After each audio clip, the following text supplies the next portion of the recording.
Buenas tardes. Buenas tardes. Buenas tardes, Lick. ¿Qué Buenas tal? tardes, Lick. ¿Qué tal? Buenas tardes. ¿Cómo les va?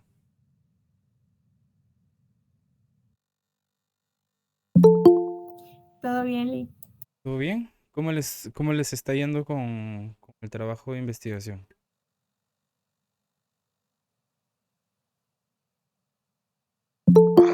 Me tuve que descargar como 10 PDFs. Ahí sí todo mal. Bueno, lo bueno es que todavía tienen tiempo y para que traten la manera de organizarse. Tampoco es que tengan una investigación súper extensa. Y de hecho quiero darles una información importante con relación al trabajo de investigación. ¿Les había dicho cuántas páginas de marco teórico?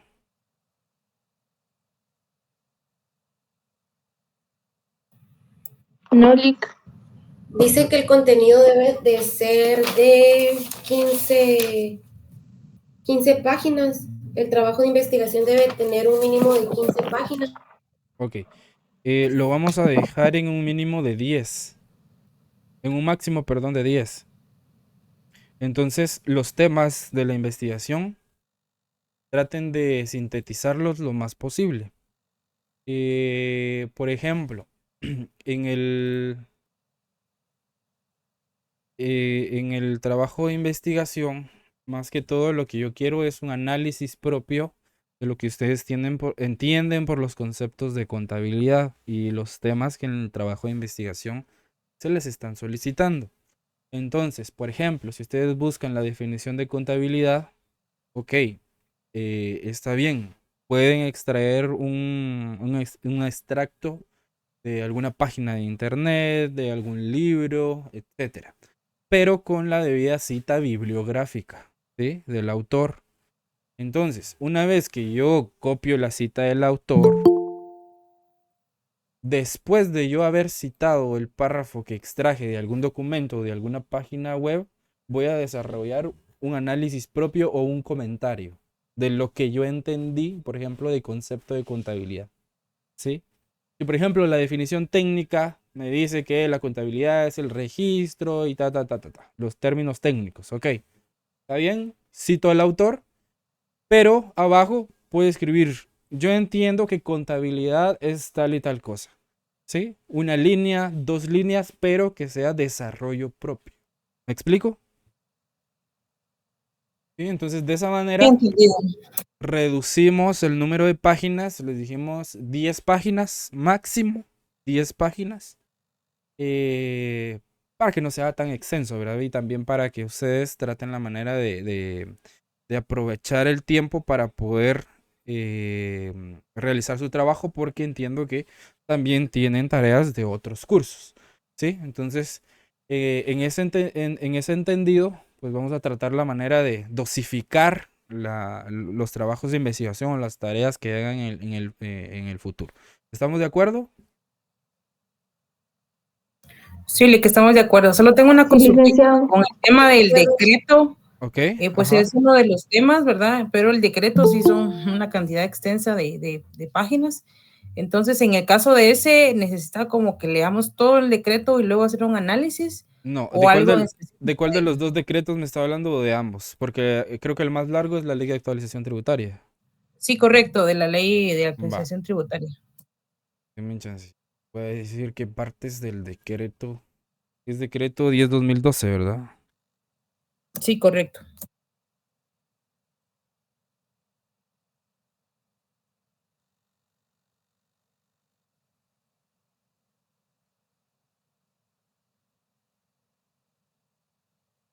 Ok. Del decreto 10/2012 necesito el artículo 2, que son las categorías de renta según su procedencia.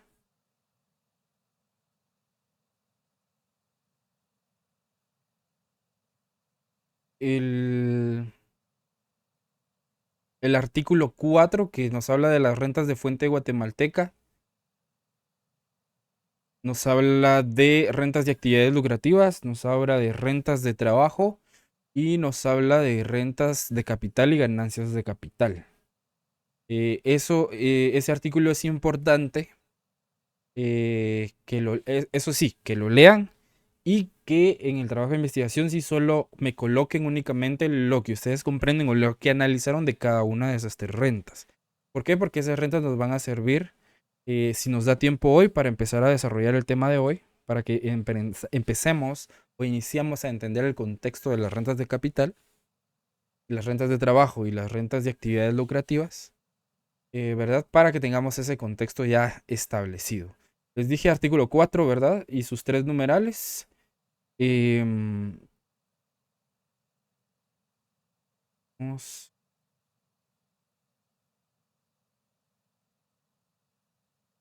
El artículo 10, que nos habla del hecho generador, que está en el título 2.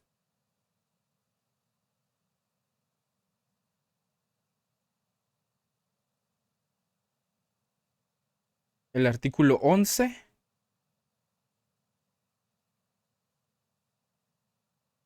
El 12.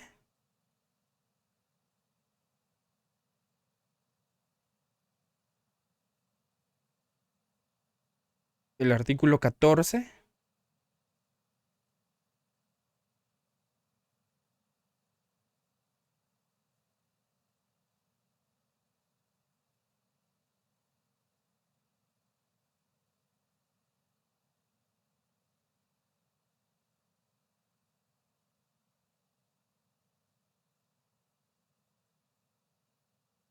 El artículo... El artículo 21, que nos habla de los costos y gastos deducibles.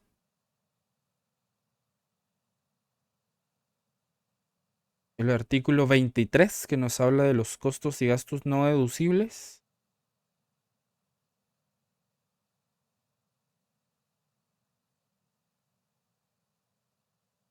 El artículo 27 y el artículo 28.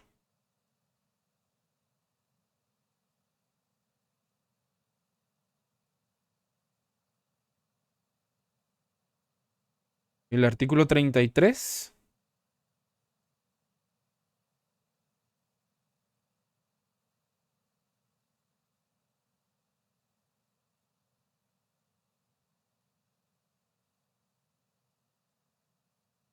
El artículo 36. El 38.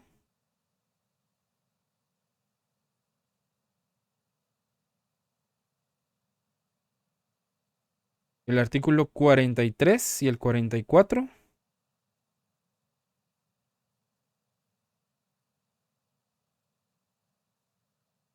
El artículo 48. Y lo vamos a dejar ahí.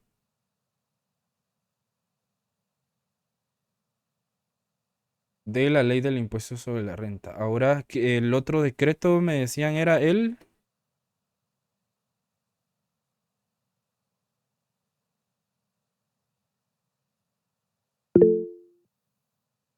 Sí, César. Buenas, licenciado, mucho gusto. ¿Qué tal? Pues de estos artículos, lo que usted está mencionando hoy, licenciado, hoy es mi primer día. Realmente estoy en blanco, no sé de qué se trata de estos artículos. Disculpe. Ok.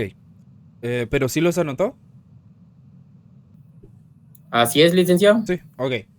El sábado anterior, que fue nuestro inicio de clases, en la plataforma ya se encuentra una tarea de investigación, que básicamente ese trabajo de investigación, lo que se les pide es investigar acerca de temas relacionados con la contabilidad y conceptos básicos para poder entrar en el contexto del curso. Entonces, esos artículos son aplicables porque ahí se les está pidiendo que investiguen el decreto 10 2012, que es la ley de actualización tributaria. Entonces, para no hacer la investigación acerca de toda la ley, únicamente van a analizar esos artículos. ¿Sí? Gracias, licenciado. Y la fecha de entrega de ese trabajo la tenemos programada para el 26, ¿verdad? La vamos a dejar para el viernes 28. Por favor, se va a hacer la modificación en la plataforma. ¿Sí? va a ser para el viernes 28. Van a tener hasta las 11:55 de la noche del día viernes 28 para poder subir su documento a la plataforma de Edusa, ¿sí? Les recuerdo lo que vimos al principio. Si se les olvidó subir el trabajo, lastimosamente no se les va a recibir por otro medio que no sea la plataforma. Si fue por una razón de fuerza mayor que no pudieron subir su trabajo, obviamente que sea comprobable, con todo gusto me escriben al correo electrónico y vemos de qué manera se les puede apoyar para que no pierdan esos puntos de zona. ¿Estamos? De acuerdo, Lick. Ok, bien. ¿Alguna otra duda?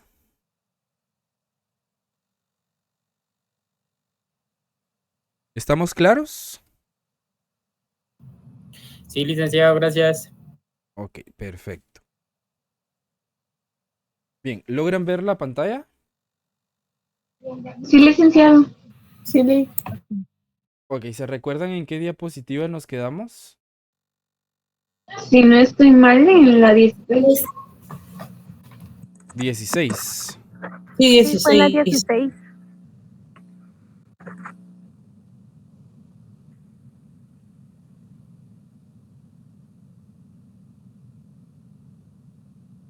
Por favor, me dicen si lo ven en pantalla completa.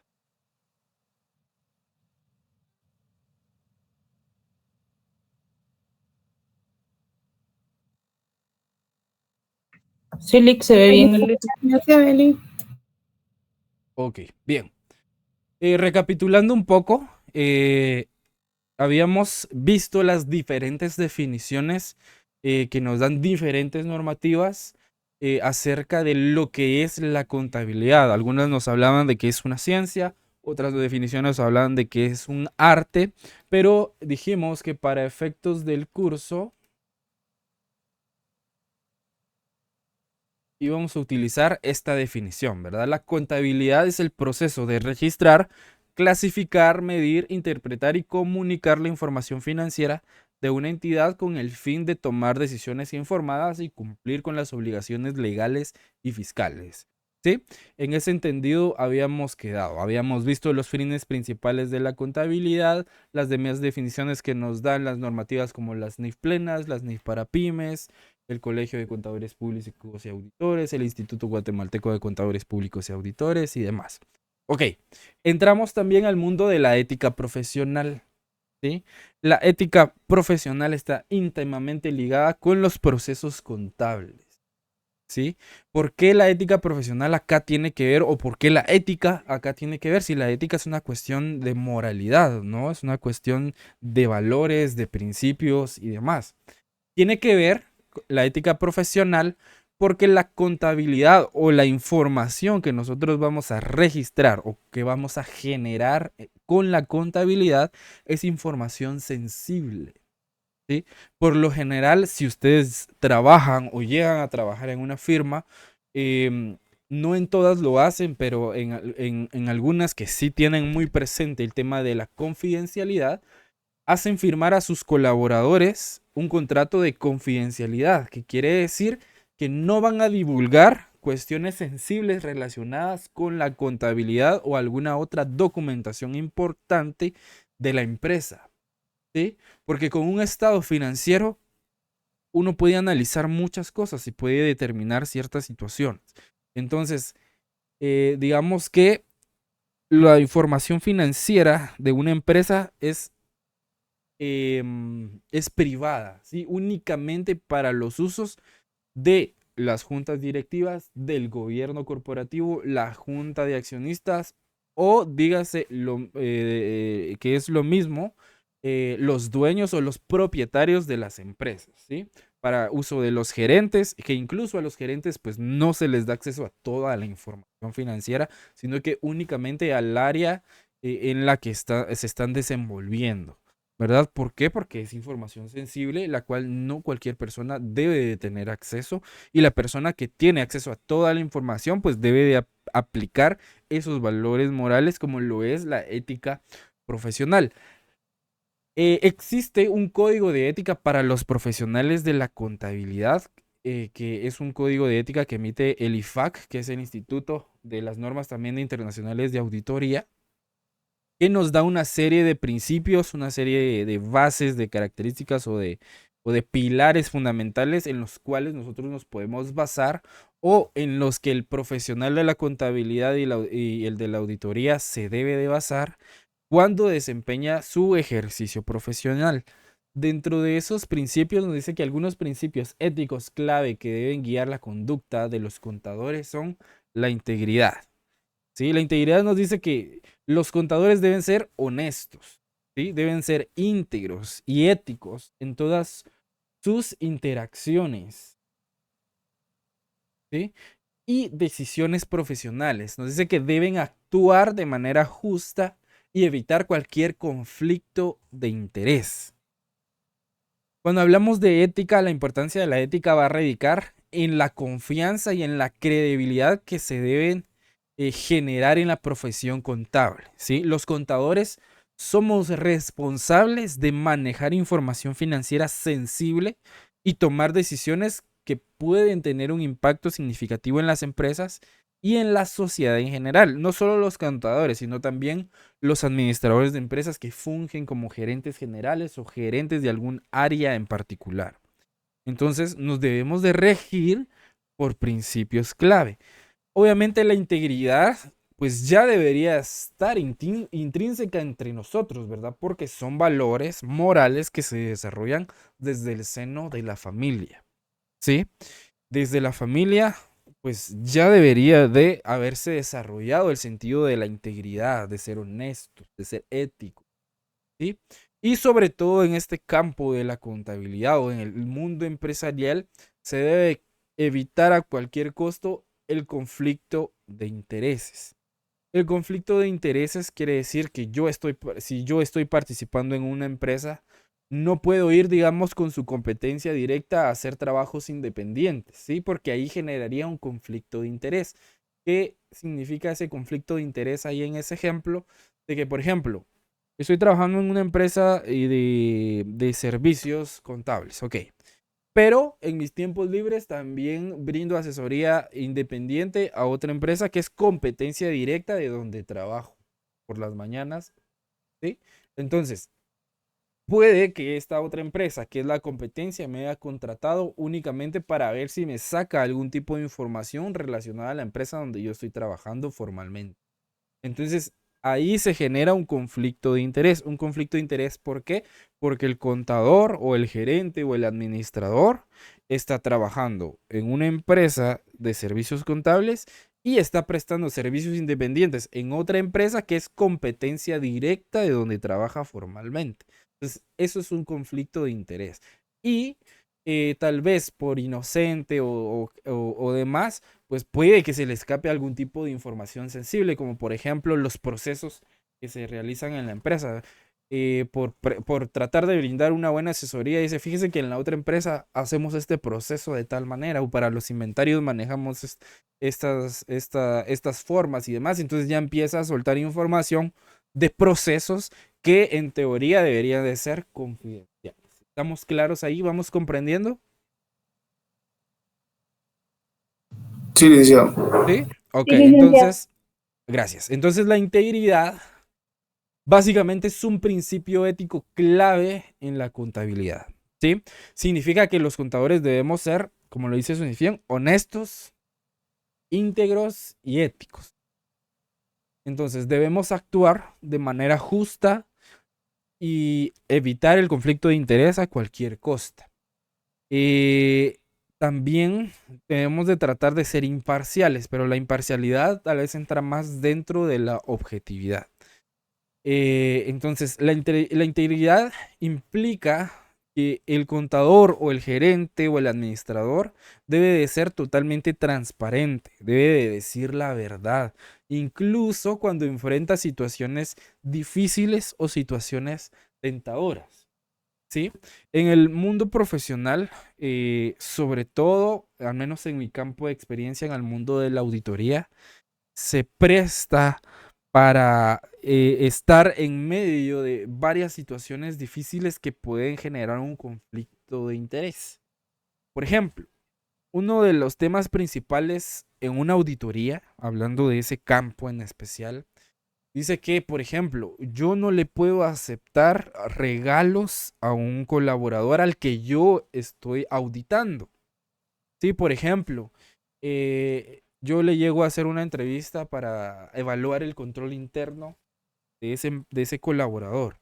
Ok, entonces, pero el colaborador me lleva un cafecito, ¿verdad? Ustedes. Entonces, como para intentar ganarse la voluntad del auditor y de esa manera tratar de que se le dé una opinión favorable, ¿sí? Pero como auditores nosotros sabemos y conocemos según el código de ética que debemos de ser íntegros y debemos de ser objetivos, independientemente si me dan café o no me dan café, o me dan un vasito de agua o no me dan agua, o me invitan a comer o qué sé yo, pues yo me debo de mantener imparcial. Yo me debo de ajustar a las pruebas de la evaluación que yo estoy recabando, porque si ese colaborador no está cumpliendo con los reglamentos internos de la entidad, independientemente de que me regale un cafecito o no, pues yo debo de revelarlo en mis informes. ¿Sí? De eso se trata la integridad, de decir la verdad siempre, independientemente de esas situaciones que puedan generar un conflicto de interés. Entonces, cuando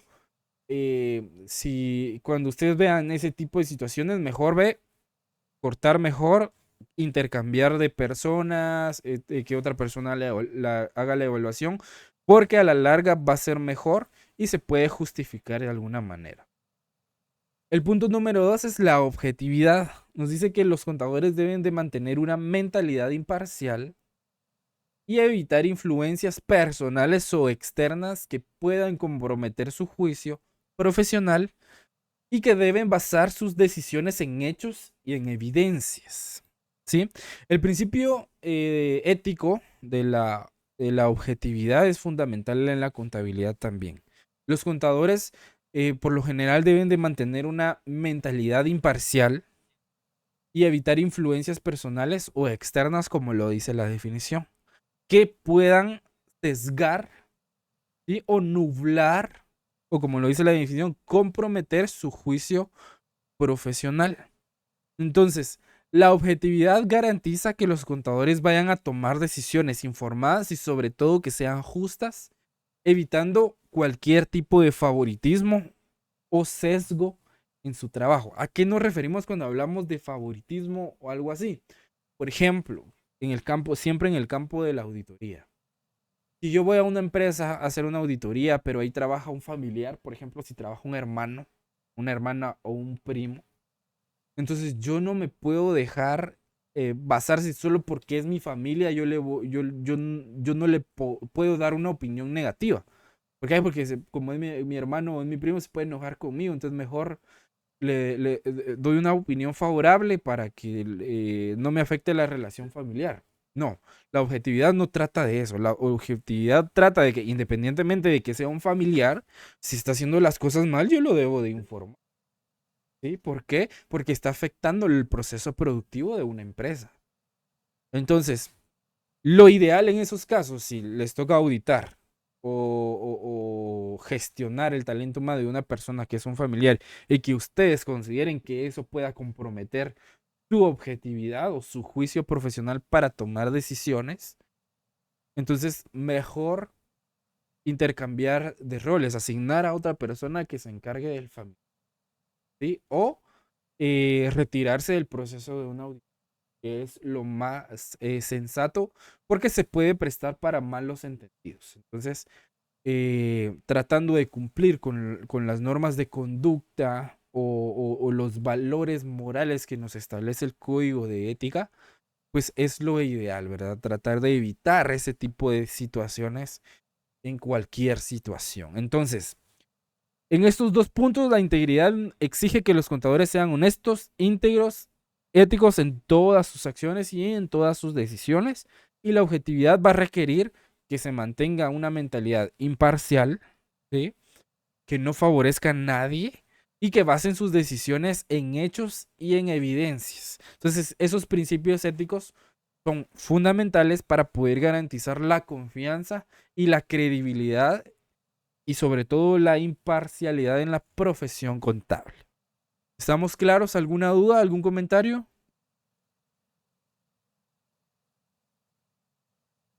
¿Estamos bien? Sí. Licenciado. Ok, perfecto. ¿Algún voluntario que me pueda apoyar con la definición de confidencialidad? Los contadores tienen la responsabilidad de salvaguardar la información financiera y respetar la privacidad de los clientes y partes interesadas.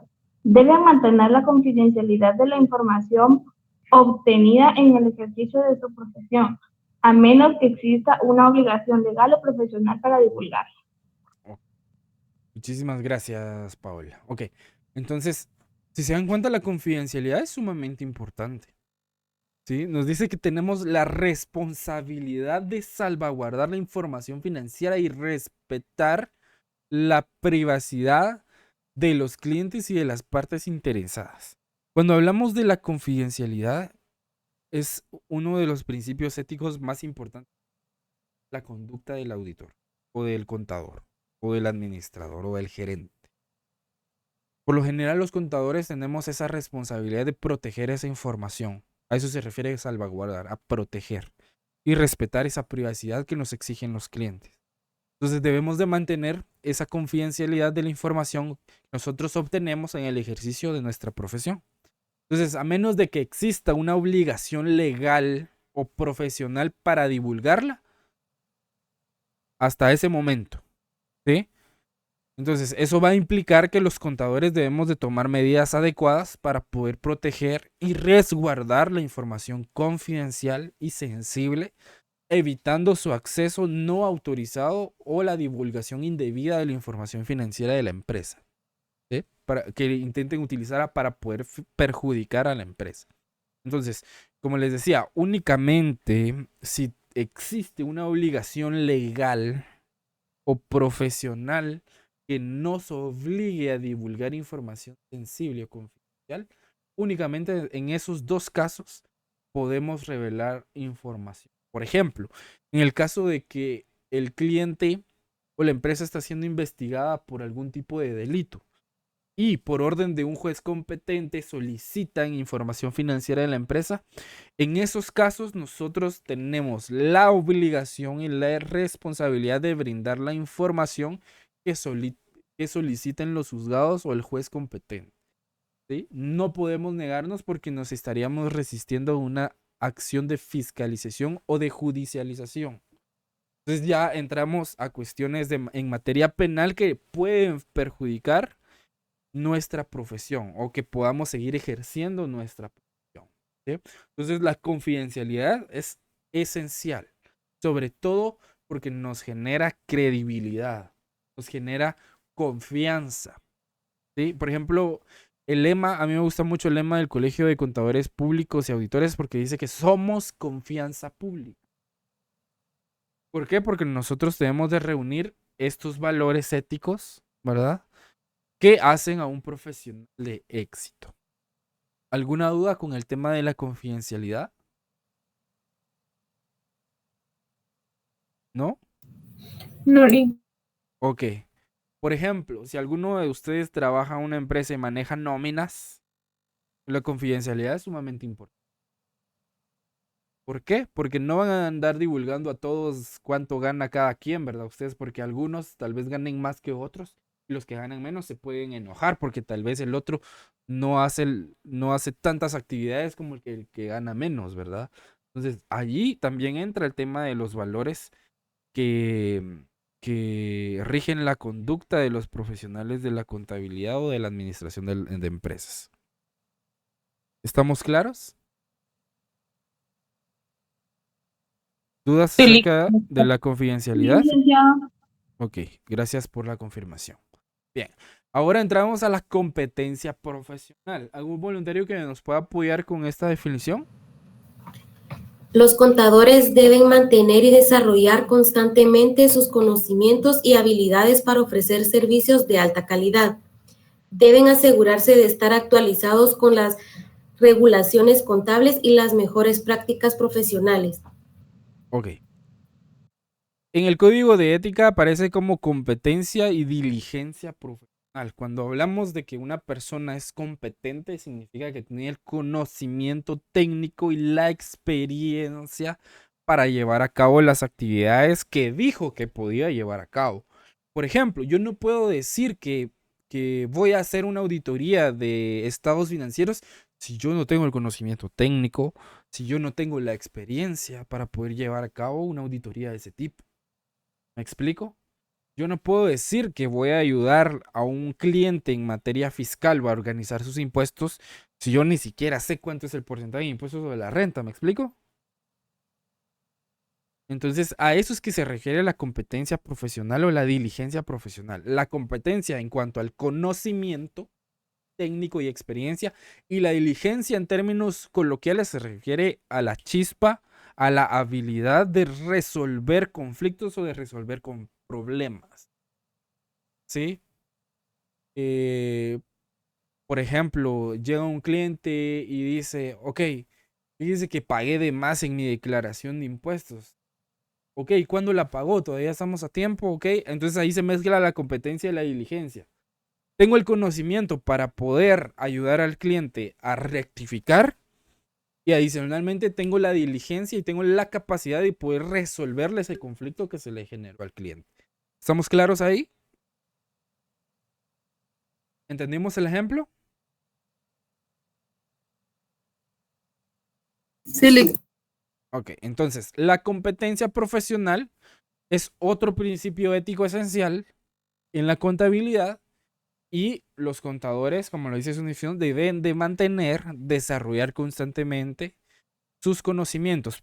Por ejemplo, el Colegio de Contadores Públicos y Auditores y el Colegio de las Ciencias Económicas, donde se colegian los economistas y los administradores, tienen programas de capacitación continua. ¿Qué significa esto? Que ellos siempre están a la vanguardia para capacitar a sus profesionales agremiados en las nuevas tendencias de conocimiento. Por ejemplo, en el caso de la auditoría, actualmente las tendencias son las auditorías basadas en riesgo. ¿Sí? En la actualidad en Guatemala existen muy pocos profesionales que están certificados en las normas ISO que nos hablan de la gestión del riesgo empresarial. Y si no estoy mal es la 29011 o la 19011, que nos habla de la gestión de riesgos en una entidad. También existen pocos profesionales que puedan estar certificados en las COSO ERM. Las COSO ERM también son de gestión de riesgo empresarial, pero son una normativa diferente. Digamos que las ISO se aplican más para industria y las COSO se aplican más a las empresas que son de carácter mercantil o que se dedican a la compra y venta de bienes y servicios.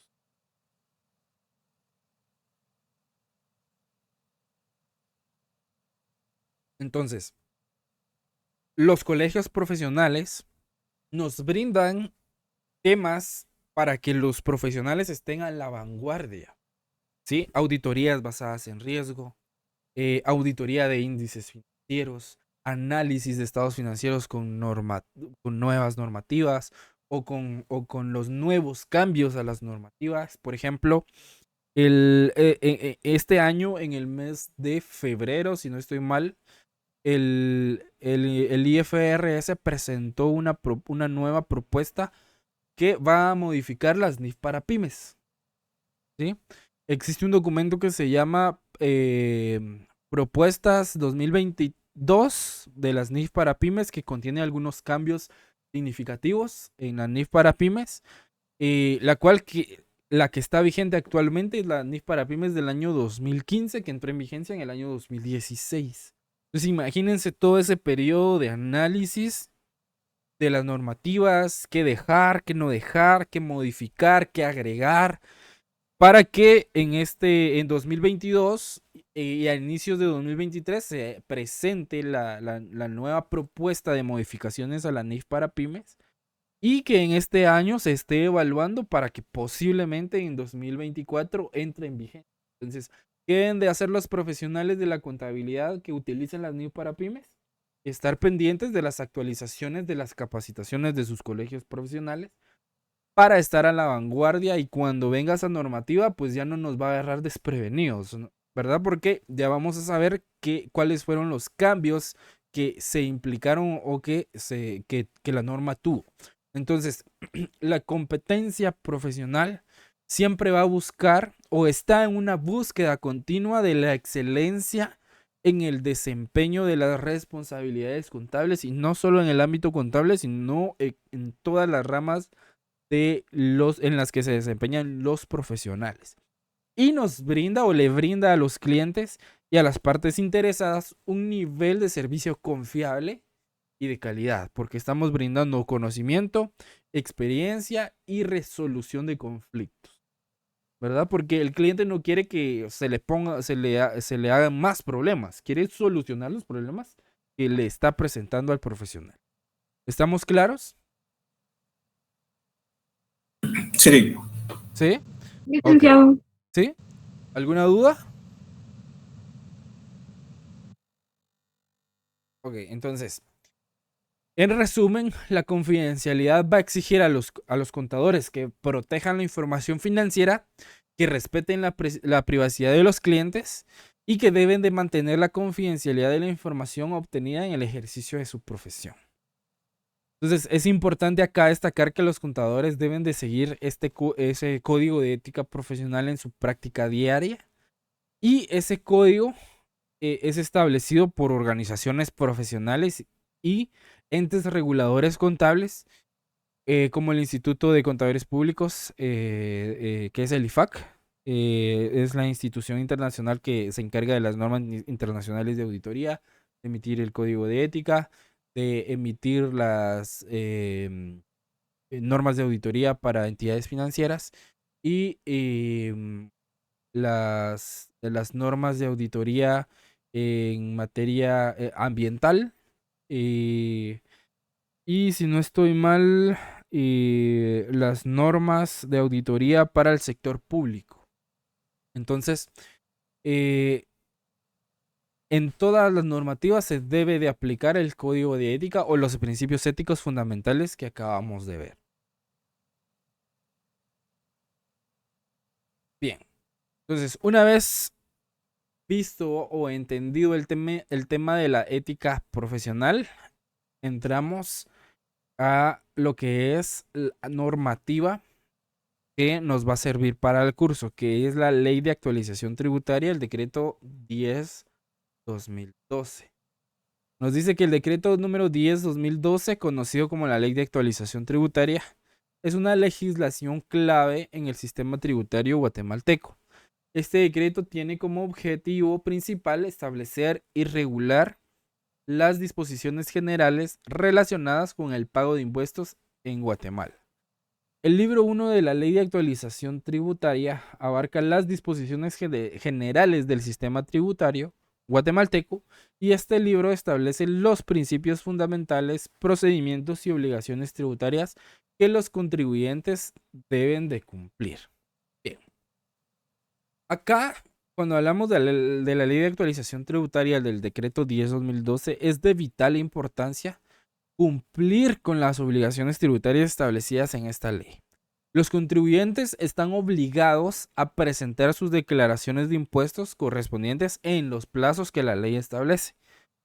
Deben de mantener sus registros contables adecuados, deben llevar a cabo retenciones de impuestos cuando corresponda o cuando sea necesario o cuando aplique, y deben de pagar los impuestos adecuados de manera oportuna. ¿Sí?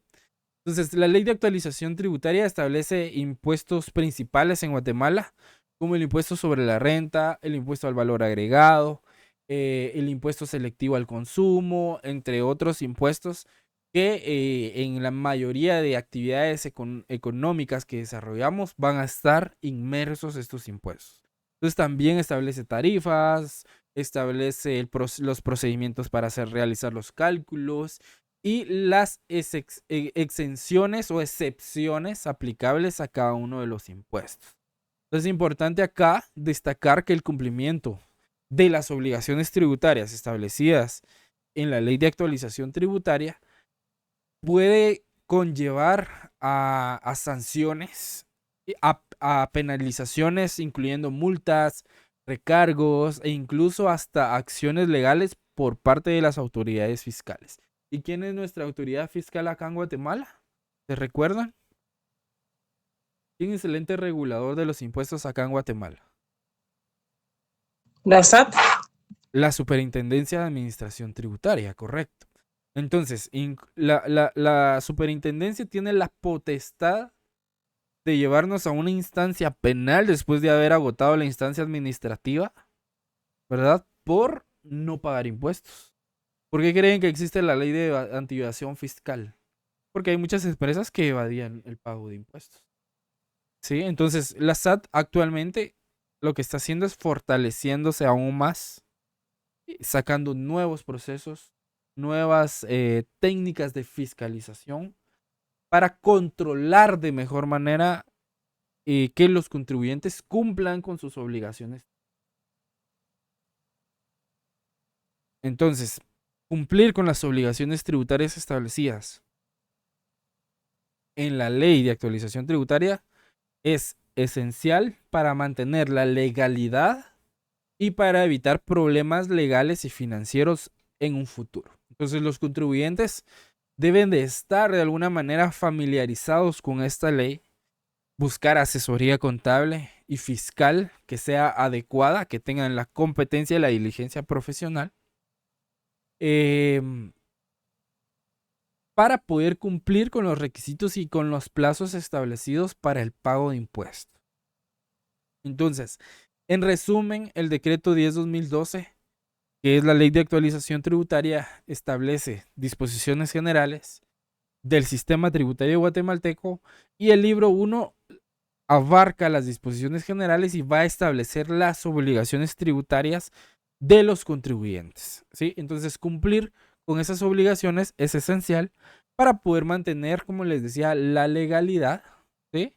Y evitar problemas legales y financieros más adelante. Entonces, los contribuyentes deben sí o sí estar familiarizados de una u otra manera con la ley de actualización tributaria y buscar una asesoría contable y administrativa adecuada para poder cumplir con los plazos establecidos del pago de impuestos y las demás regulaciones. ¿Sí? Estamos claros a grandes rasgos con lo que es la ley de actualización tributaria.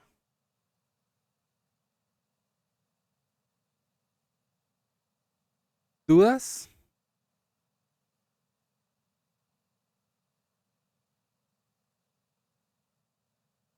Bien.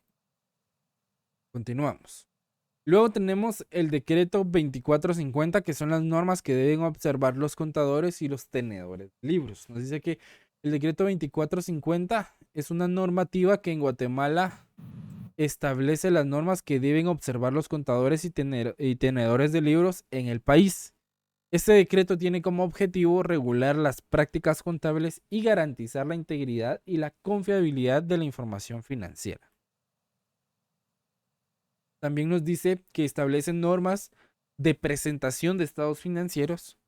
Los contadores y tenedores de libros deben de seguir principios contables aceptados y presentar los estados financieros de manera clara, comprensible y coherente. Y eso incluye la elaboración de estados de resultados, balances generales y otros informes financieros que puedan ser requeridos. Nos dice que los contadores también tienen responsabilidades profesionales establecidas en ese decreto, que deben ejercer su profesión con competencia y diligencia y honestidad, deben de mantener la confidencialidad de la información financiera y actuar en el mejor interés de sus clientes y del público en general.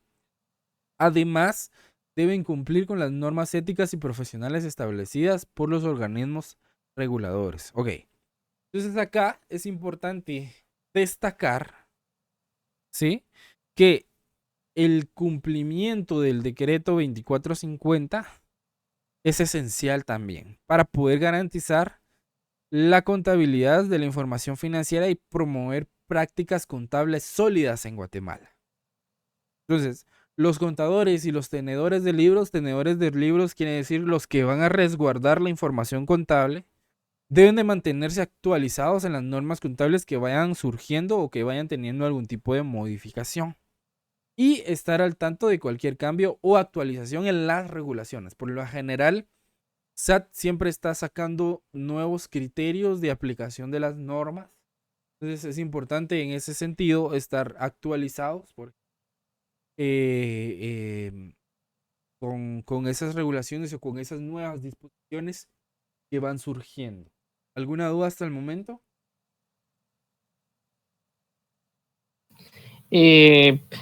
¿Podría repetir lo de los tenedores de libros? ¿Qué es lo que realizan? Sí, los tenedores de libros son aquellos que van a resguardar la información financiera, ¿sí? Los que archivan los documentos, los que resguardan la documentación contable. Entonces, por ejemplo, si nosotros somos los contadores y nosotros hacemos el registro, hacemos la clasificación y hacemos todo el proceso contable y nosotros archivamos y guardamos esa información, somos tenedores de libros, ¿sí? Tenemos la responsabilidad de cumplir con ser íntegros, ser objetivos, con la confidencialidad y tener competencia y diligencia profesional para poder llevar a cabo una buena gestión como tenedores de libros. ¿Estamos claros ahí? Sí, ahí estamos. Ok. Entonces, este decreto ayuda a mantener la calidad y la coherencia en registros contables y en los estados financieros. Este decreto también lo que hace es promover de alguna manera la transparencia y la confiabilidad y la comparabilidad que pueda tener la información financiera, ya que es sumamente importante para la toma de decisiones informadas por parte de los usuarios de la información financiera contable. Entonces, en conclusión, el decreto 2450 nos establece normas, ¿sí?, que deben observar especialmente los contadores y los tenedores de libros en Guatemala, y este decreto va a regular o regula la llevanza o la gestión de los registros contables, la presentación de estados financieros, las responsabilidades profesionales de los contadores, y coadyuva a cumplir con ese decreto porque es fundamental para garantizar la integridad, la confiabilidad de la información financiera y promover sobre todo prácticas contables sólidas en el país, ¿sí? ¿Alguna duda con el decreto?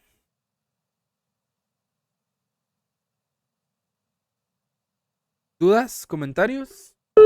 Clic. Sí, Antonio, dígame.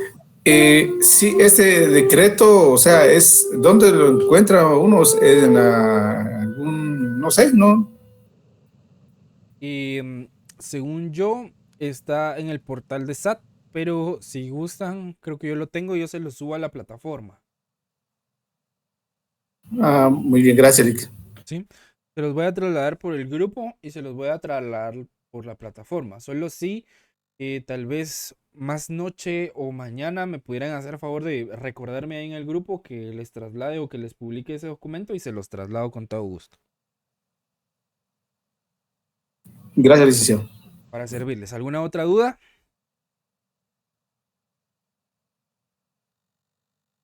¿Estamos claros? Okay. Sí, licenciado. Si no hay dudas, entonces acá voy a solicitar de su participación, ¿sí?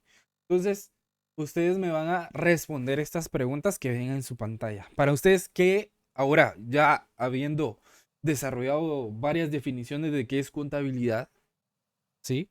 Ustedes me van a dar su opinión de de qué es la contabilidad según ustedes y para qué sirve la contabilidad, ¿sí?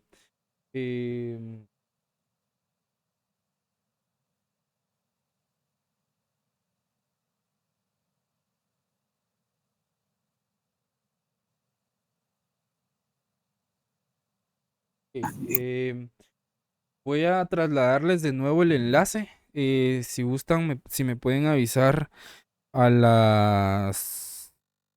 Vamos a ver, a las 2:50. Sí, el curso acaba a las 3, ¿verdad? A las Sí, 2:50 para volverles a trasladar el enlace para los que se han agregado al grupo de Telegram. ¿Sí? Entonces, a ver, acá necesito de su participación. ¿Qué entendemos qué es contabilidad para ustedes y para qué, según ustedes, sirve la contabilidad ya habiendo em, desarrollado las diferentes definiciones de contabilidad, diferentes normativas y valores éticos que debemos de seguir.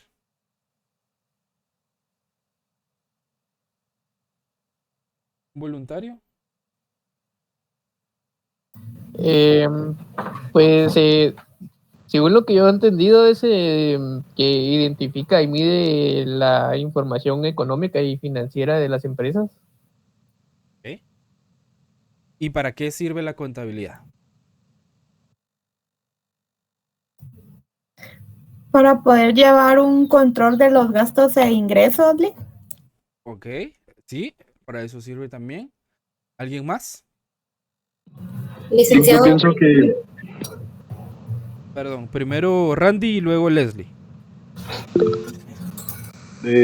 yo entendí en la clase pasada que la contabilidad es el proceso para que nosotros podamos registrar, ya sea clasificar, medir y ya con esos poder interpretar la información financiera de una empresa ¿Ok? para poder cumplir con unas acciones legales. Ok, perfecto, gracias. Leslie, y luego había levantado la mano. ¿Quién era?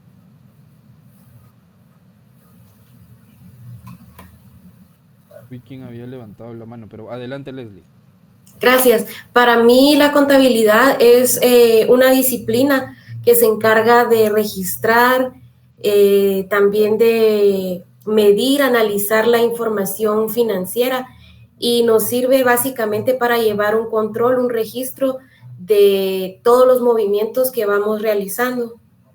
Ok, perfecto. ¿Alguien más? Gracias, solo no sé si me escucha que está fuerte la lluvia por acá. Sí, sí, sí, se Y escucha. pues para mí contabilidad es todo lo referente a las, por así decirlo, a las arcas de una empresa, ¿verdad? Sus bienes, sus gastos, y también es importante para la toma de decisiones. Gracias, Eli. ¿Alguien más? Buenas tardes, licenciado. Buenas tardes. Sí, Yanira, después...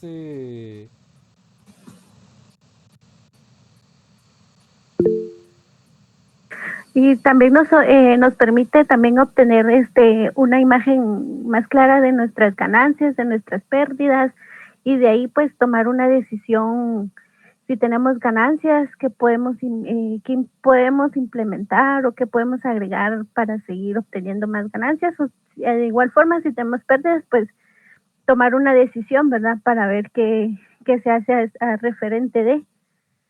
Ok, muchísimas gracias. ¿Alguien más?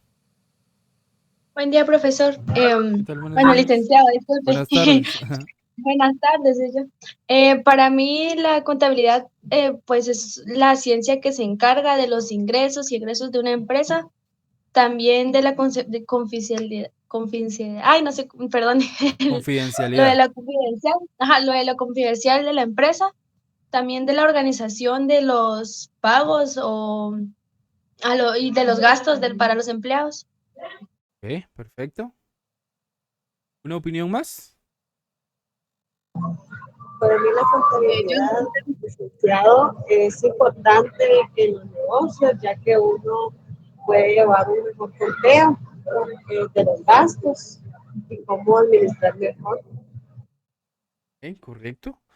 Sí, todos tienen razón porque la contabilidad tiene diferentes fines, ¿verdad? La contabilidad prácticamente en las empresas nos sirve para todo, para llevar un control, llevar registros, para organizar, em, para medir nuestros ingresos y nuestros gastos, para generar utilidad, entre otros, ¿verdad? Entonces, como decía alguien por ahí, la contabilidad es una disciplina, ¿sí? Porque se encarga de registrar, de clasificar, de medir, de interpretar, de comunicar información, ¿sí? Porque a través de ese proceso se, se, se capturan esas transacciones financieras que se llevan a cabo dentro de una empresa para reflejar la situación económica real de una entidad. Entonces, la contabilidad es sumamente esencial para la gestión de las organizaciones porque nos proporciona a nosotros información clave para tomar decisiones, ¿sí? Decisiones internas y decisiones externas. Y sobre todo, la contabilidad cumple una función de control, ¿sí? Porque permite evaluar el desempeño financiero de las empresas, evaluar la eficiencia y la eficacia en la gestión de los recursos económicos, en el recurso humano, en los recursos materiales, etcétera, ¿sí? Y cómo se están utilizando los recursos de una entidad. Entonces, la contabilidad también facilita cumplimiento de obligaciones legales y fiscales, ¿sí? Proporciona datos en los cuales nosotros podemos confiar para la presentación del pago de nuestros impuestos, ¿sí? Y cumplir con el ente regulador. Entonces, en resumen o en conclusión, la contabilidad es como una herramienta fundamental en la gestión empresarial porque permite el registro y el análisis de la información financiera para tomar decisiones estratégicas, para llevar un control y sobre todo para velar por el cumplimiento de obligaciones legales y fiscales. ¿Estamos claros con lo que es contabilidad?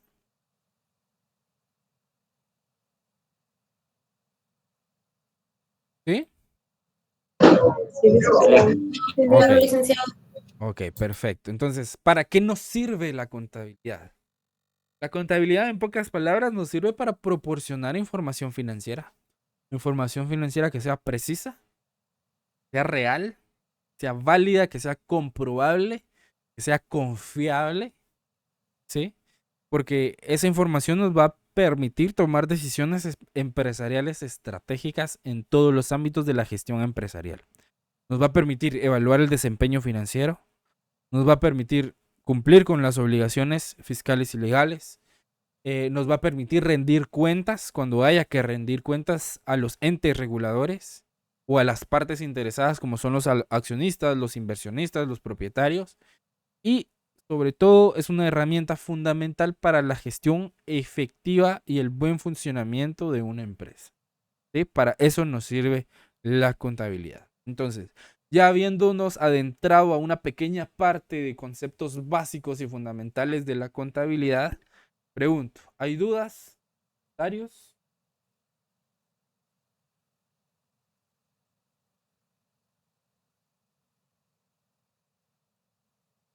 ¿Estamos claros?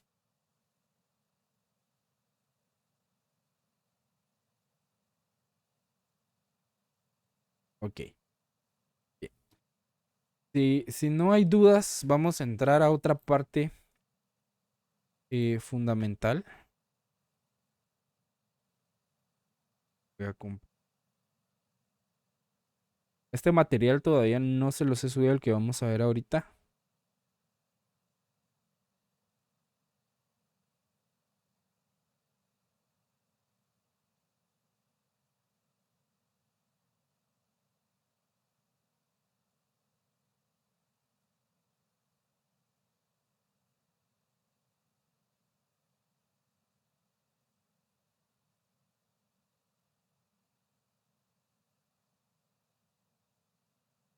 Ok.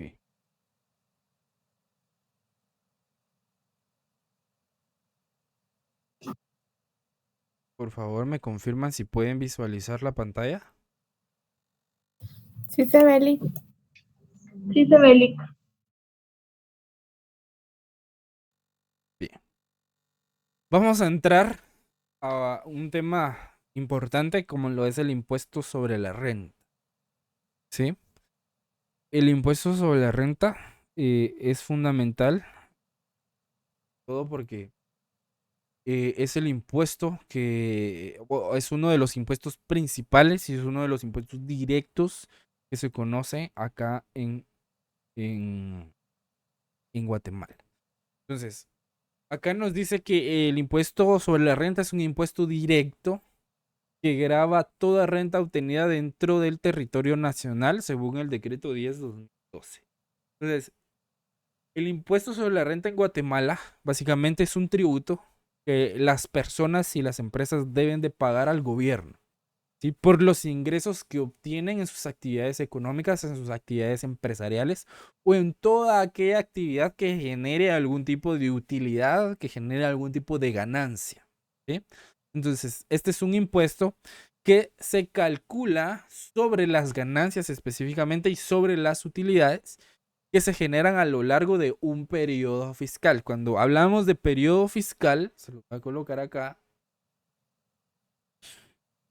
Periodo fiscal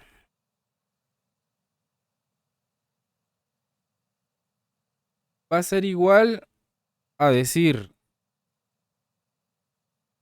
el periodo comprendido del 1 de enero al 31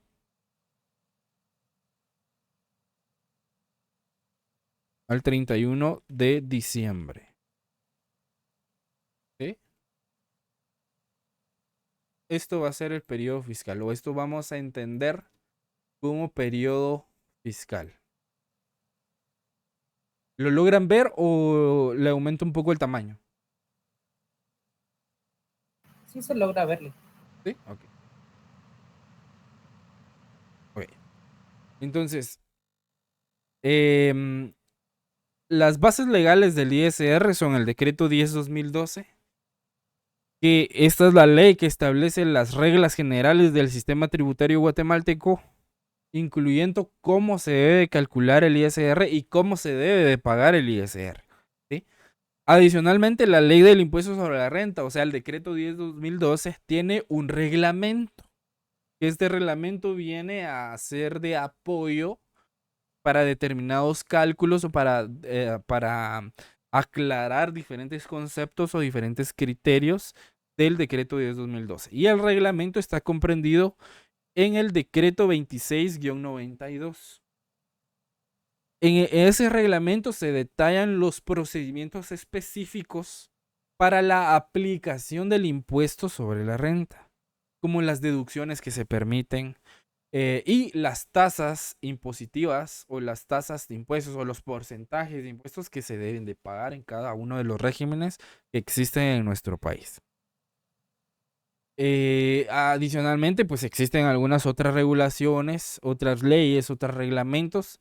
También existen resoluciones que emite la superintendencia, circulares emitidas por la superintendencia, que ayudan a interpretar y a aclarar ciertos aspectos relacionados con el impuesto sobre la renta.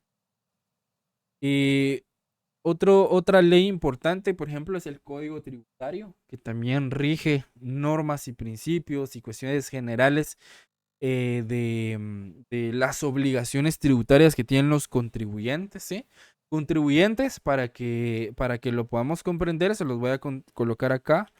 Contribuyente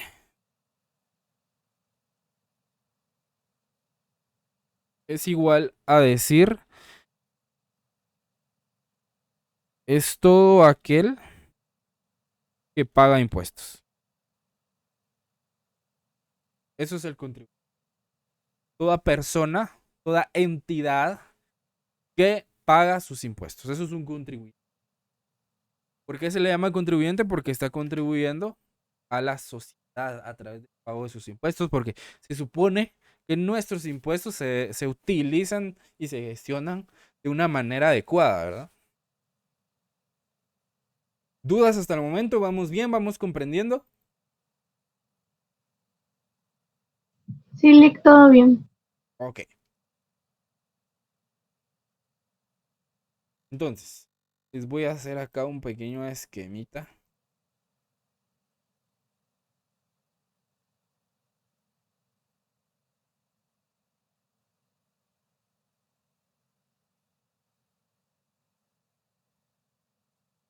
Entonces, ¿cómo funciona el impuesto sobre la renta? Vamos a hacer un diagrama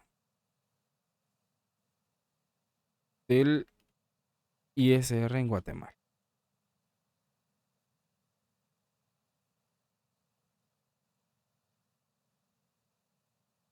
¿Cómo funciona el impuesto sobre la renta?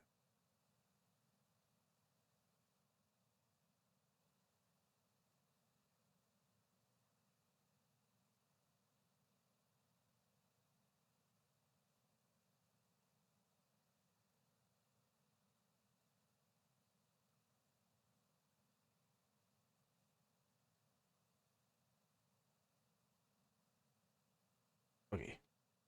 El impuesto sobre la renta en Guatemala funciona de la siguiente manera. Primero habíamos dicho que el ISR es un impuesto que se grava o que afecta a los ingresos o a las utilidades obtenidas en un periodo fiscal. ¿Sí? ¿Es correcto? Sí, es correcto. Ok, entonces tenemos los ingresos obtenidos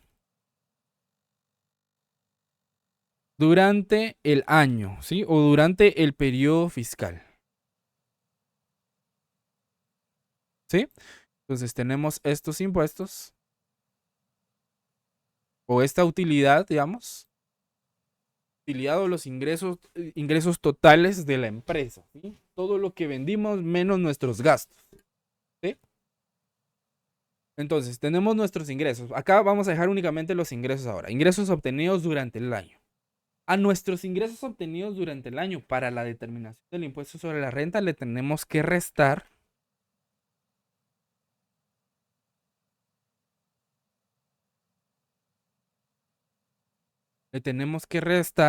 las deducciones permitidas. ¿Sí? Yo les había mencionado en uno de los artículos de gastos deducibles y gastos no deducibles. ¿Sí? ¿Me pueden recordar qué artículos eran?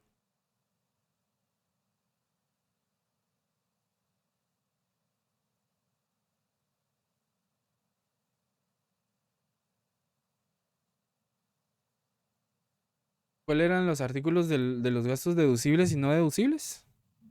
Artículo 21 era gastos deducibles. Ok, entonces acá vamos a aplicar el artículo 21. ¿Sí?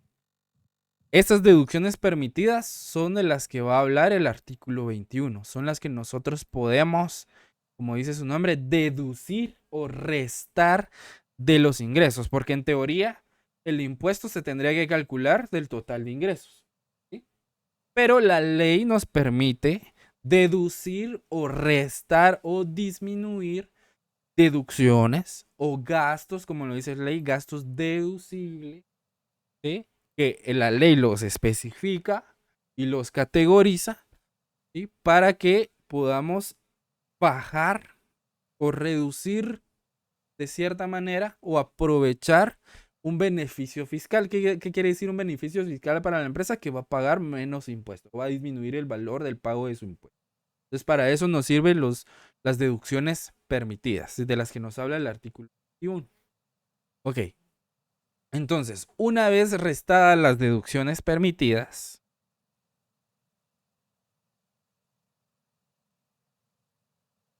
nos va a dar como resultado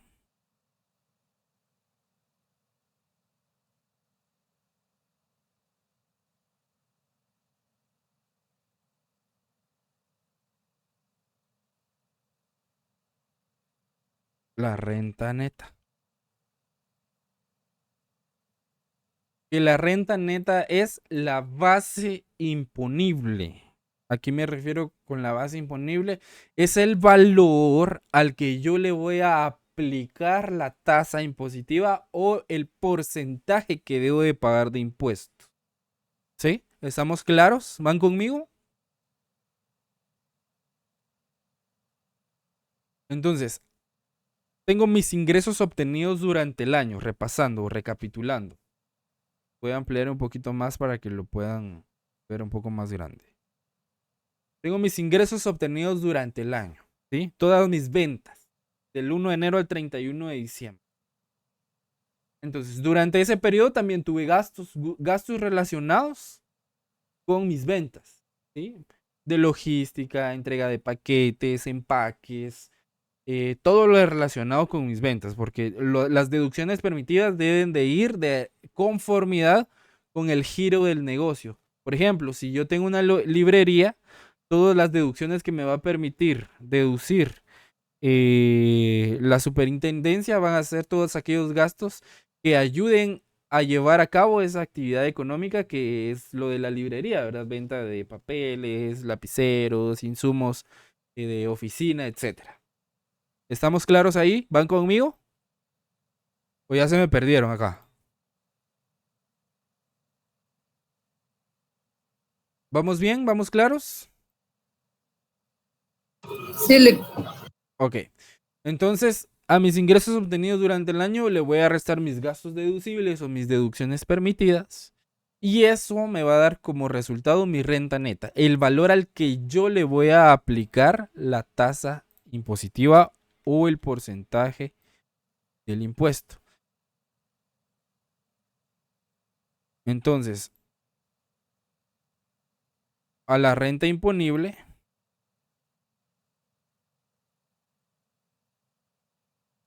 se le aplica la tasa o el porcentaje de impuesto que corresponda. Acá todavía no vamos a tocar porcentajes porque hay 12 regímenes en Guatemala y tienen diferentes porcentajes que deben de pagar cada uno. Entonces acá únicamente para que entendamos el contexto de cómo se determina o cómo funciona sobre la renta, ¿sí? Entonces, a la renta neta se le va a aplicar la tasa impositiva o el porcentaje de impuesto que le corresponda según el régimen en el que esté inscrito o esté constituida la empresa, ¿sí? Entonces, eso nos va a dar como resultado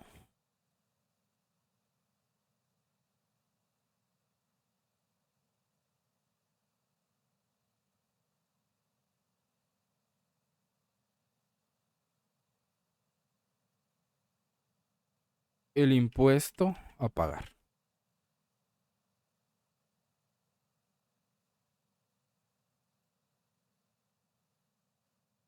¿Sí? Entonces, de esta manera podemos esquematizar de alguna manera cómo funciona el impuesto sobre la renta en las empresas, ¿sí? Tengo mis ingresos obtenidos durante el año, a mis ingresos les resto las deducciones permitidas o mis gastos deducibles, lo que puedo deducir. Entonces, habiendo ya restado mis deducciones a mis ingresos, me da como resultado la renta neta. A esa renta neta le aplico el porcentaje que le corresponde dependiendo del régimen en el que esté inscrito y constituida la empresa. Y al aplicarle el porcentaje de impuesto a la renta neta, me da como resultado el impuesto a pagar, o sea, el impuesto sobre la renta que yo debo de pagar o reportar a la Superintendencia de Administración Tributaria en términos muy generales. ¿Estamos claros acá? ¿Alguna duda del proceso del ISR?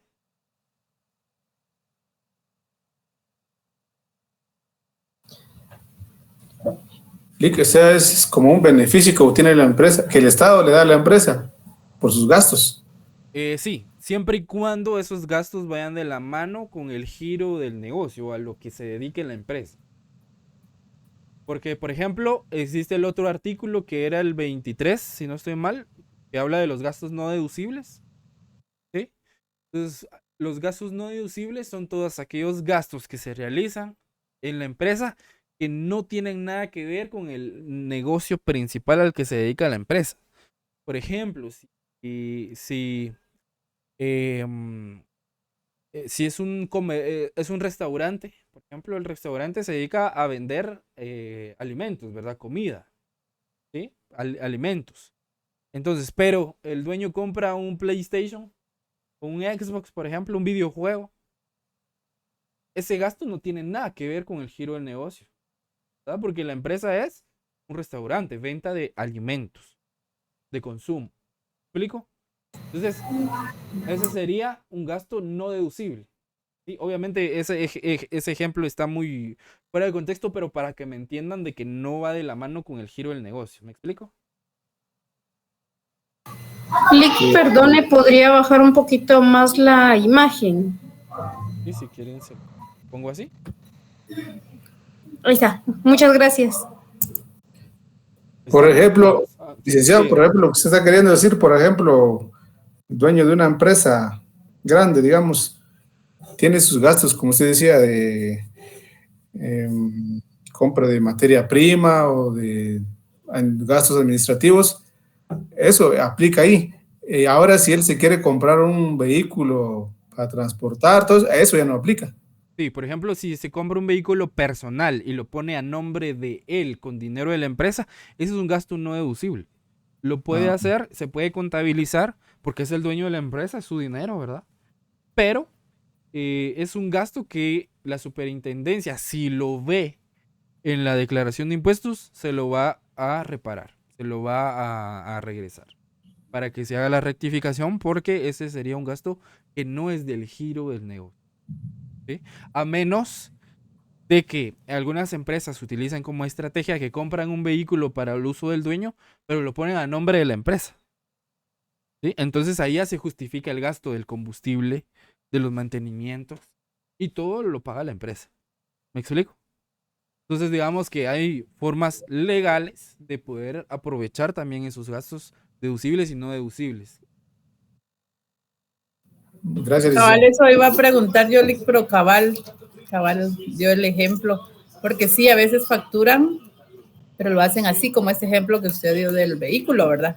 Que es para uso personal, pero sigue siendo propiedad, digamos, de la empresa.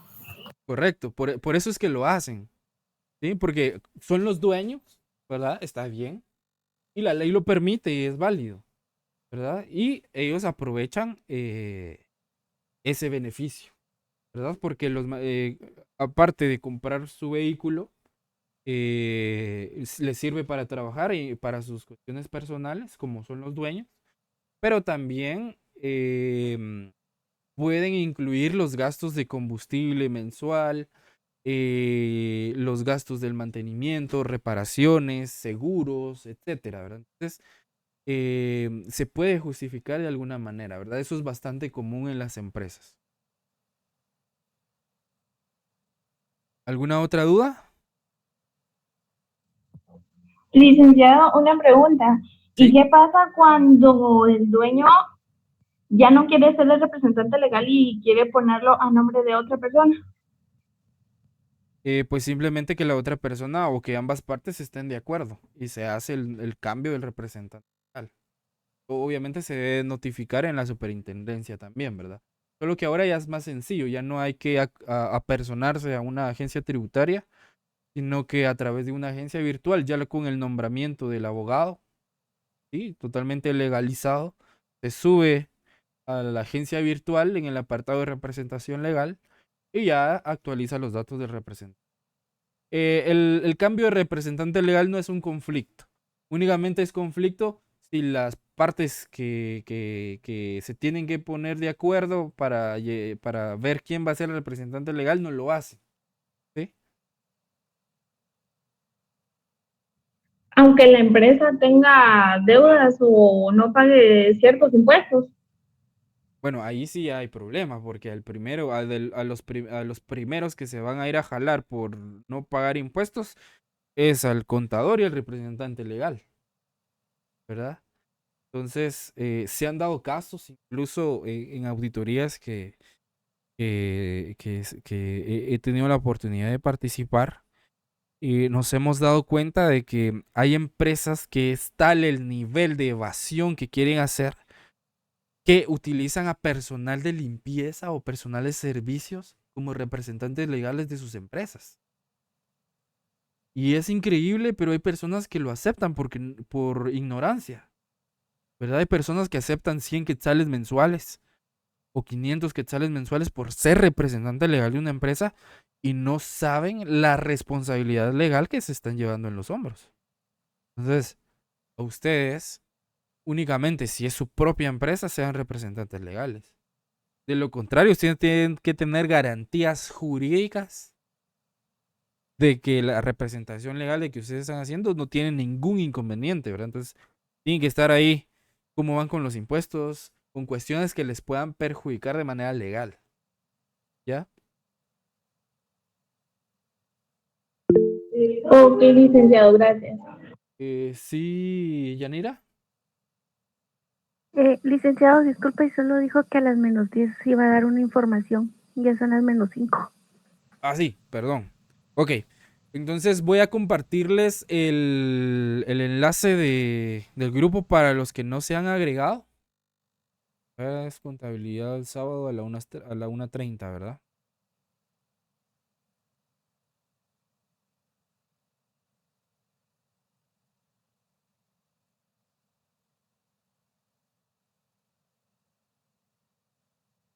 Ok.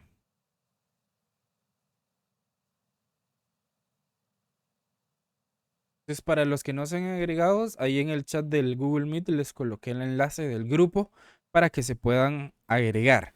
Recuerden que ahí, cuando se sube una actividad, se informa por ese medio, ¿verdad? Y además que ustedes también deben de estar pendientes de la plataforma. ¿Alguna duda?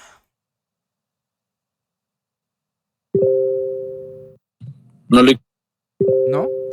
¿Estamos claros? ¿Vamos comprendiendo los temas que vamos desarrollando?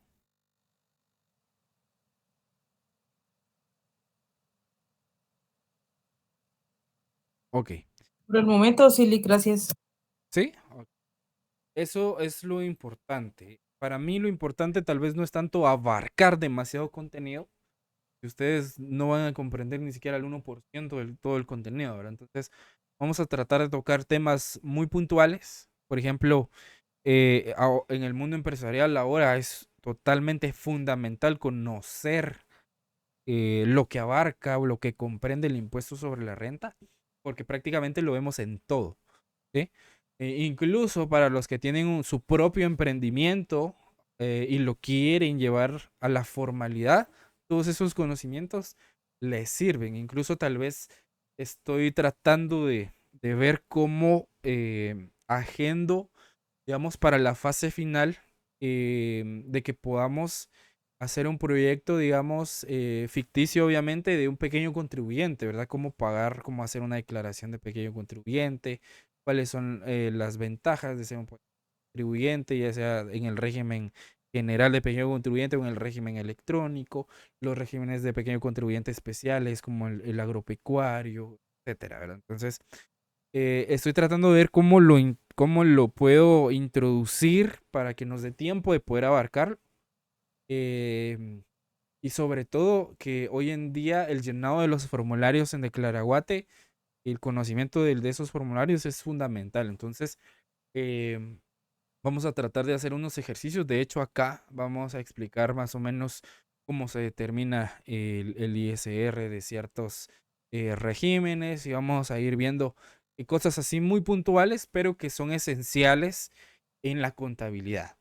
Luego de esto, que veamos generalidades del impuesto sobre la renta y los de regímenes que existen, vamos a entrar ya con todo o de lleno a lo que es contabilidad práctica en sí, como clasificación de cuentas, y clasificación de estados financieros, partidas de diario, etcétera. Entonces ya vamos a empezar con el proceso práctico, pero ahorita lo que me interesa es que podamos comprender esos temas porque dentro de la contabilidad práctica va la determinación de los impuestos.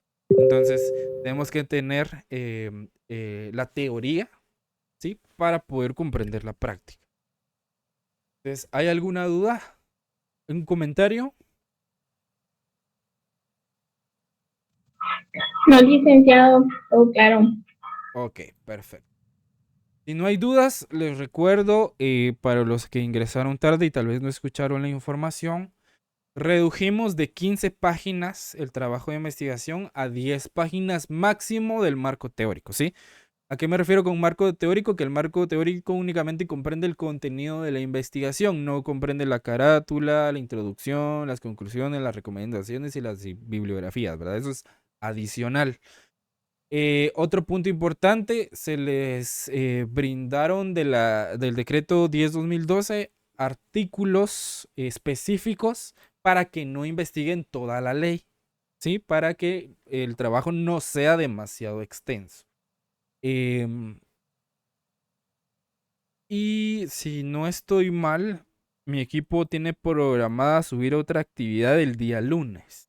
Una actividad corta que básicamente lo que tienen que hacer es definir con sus propias palabras el ejercicio que estábamos haciendo con sus opiniones, qué es contabilidad y para qué sirve la contabilidad. ¿Sí? Un párrafo de cada cosa de no mayor a 5 líneas en una sola página lo pueden realizar. Entonces puede ser a mano, puede ser a computadora, pero que sea desarrollo propio, que sea con sus propias palabras. Ahorita no me interesa tanto que los trabajos de investigación los redacten de manera demasiado técnica. Ya en la fase 2, si hay algún trabajo de investigación, ya vamos a exigir más en ese sentido. Ahorita lo que me interesa es que ustedes empiecen a desarrollar su análisis, ¿sí? A desarrollar sus propios criterios, y porque eso les va a ayudar mucho en el desarrollo de su profesión o en cualquier profesión en la que se vayan a desempeñar. Entonces, acá damos por finalizada la clase. Recordemos, nos quedamos en la primera parte del impuesto sobre la renta, nos quedamos en el diagrama, por favor, para que cuando el próximo sábado, por si yo no me recuerdo, por favor ahí me dan el refresh para poder retroalimentar y continuar donde nos quedamos. Entonces, solo los voy a molestar de que puedan activar su cámara un momento para tomar la captura de pantalla de la asistencia. Licenciado, perdone. Sí, dígame. Fíjese que Juan Carlos me pidió de favor de que le avisara que se estaba yendo mucho la luz, por si no estaba conectado, era porque se había ido el internet. Ok, si me pudiera hacer favor de indicarle que me envíe un correo electrónico informando la situación, yo le tomo en cuenta la asistencia con todo gusto. Va, yo le digo, gracias. Ok, perfecto. Entonces, a la cuenta de 3 me van a regalar una gran sonrisa para su cámara, a la 1, a las 2 y a las 3. Ok, ahí estamos. Muchísimas gracias. Un gusto poder verlos de nuevo. Primero Dios, si Dios quiere, valga la redundancia, nos vemos el próximo sábado. Entonces, cualquier duda acerca de la investigación y de los temas que hemos visto en clase, en el grupo de Telegram les vamos a estar resolviendo todas sus inquietudes. Entonces, que tengan una feliz tarde. Muchas gracias. Feliz tarde. Feliz tarde.